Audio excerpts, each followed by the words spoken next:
Hi, everyone. It is day 8 of the mindfulness meditation journey. So come to your comfortable position, whatever that may be. Find a seat, lying down, find any props, supports that you may need to enjoy our 8 minutes here together today. So we've been working up to this point on just training the body to sit comfortably in one position with as minimal movement as possible.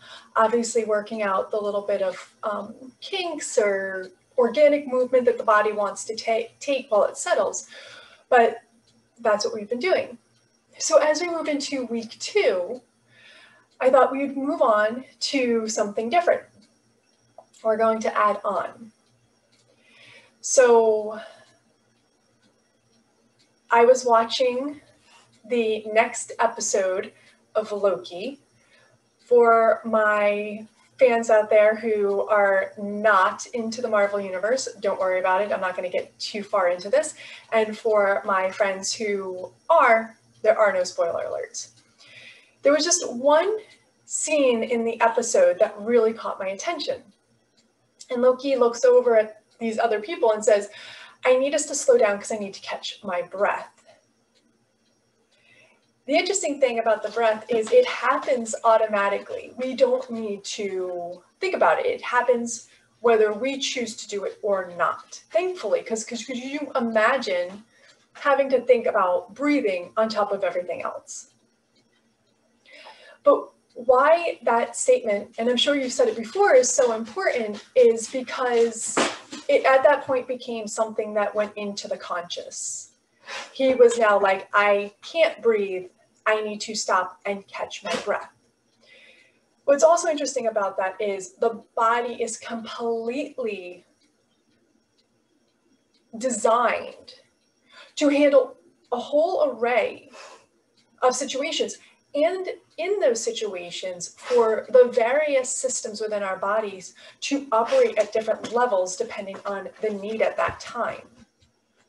So in a normal situation where we're feeling very relaxed and we're not even thinking about it, the breath is usually very long and rhythmic and calm. After we've finished running a race or chasing children or running for our lives, which I hope none of us are doing, but it happens, you find that the breath gets quicker, sharper, more shallow.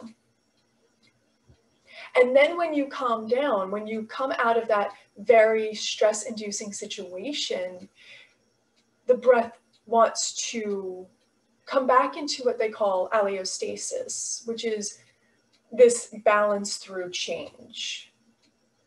Because now we've been impacted, we're going to try and find our balance within the breathing respiratory system,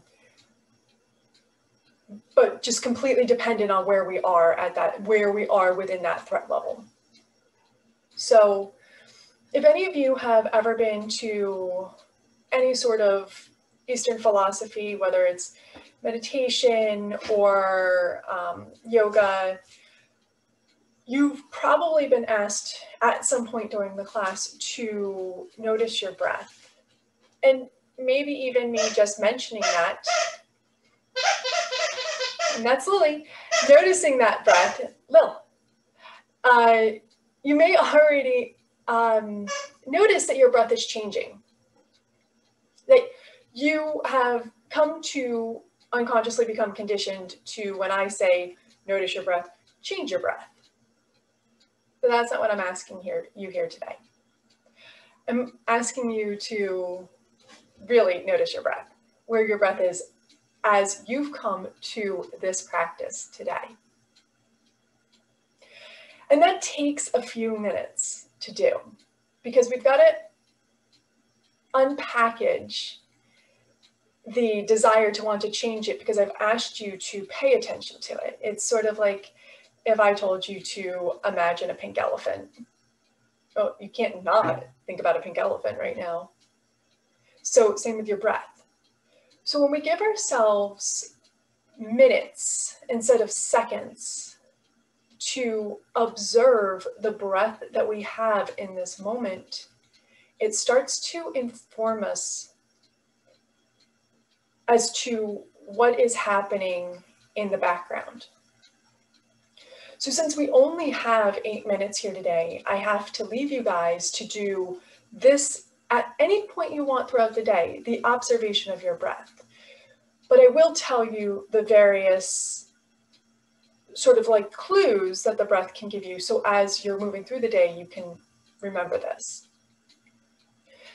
Most of the time, when we feel that we are in a fear-inducing situation, or we feel like we're going to start to panic or have anxiety, the breath will stay shallow in the upper respiratory. So it's why the breath can move real fast. So you can run away. It also happens when you hyperventilate and you start to cry a lot. See that? It's all here in the chest. The shoulders start to tighten, the jaw starts to tighten. The breath only goes to about here and moves up and back. As we start to move down, the breath in the rib cage, if we start to feel it, it's much more forceful. It's like we're really working to get that breath moving. Different than the level of hyperventilation in the upper respiratory. This is more like I'm midway through a race and I'm really working hard and I'm becoming very sort of determined. That's where the breath will rest. And moving all the way down to the belly, where the belly expands out like a balloon and then comes back in. It's almost that very rhythmic. Full breath in, full breath out. It's the breath that you may notice right at the moment when you begin to relax and you may be gearing up for a nap or for bedtime. But it can also indicate that we're feeling a little lethargic, potentially unmotivated to really get that body going. So what I'd ask of you today is to, at various points throughout the day, notice how you feel your breath is moving, and you may be surprised. You may not notice that a deadline that's looming causes your breath to catch in your chest. You may not notice that you saw someone walking by and the ribs start to go in and out. Or you might be pleasantly surprised in just sitting at home, relaxing with friends and family, that your breath is nice and rhythmic, alerting you to the calmness that you're experiencing in your environment.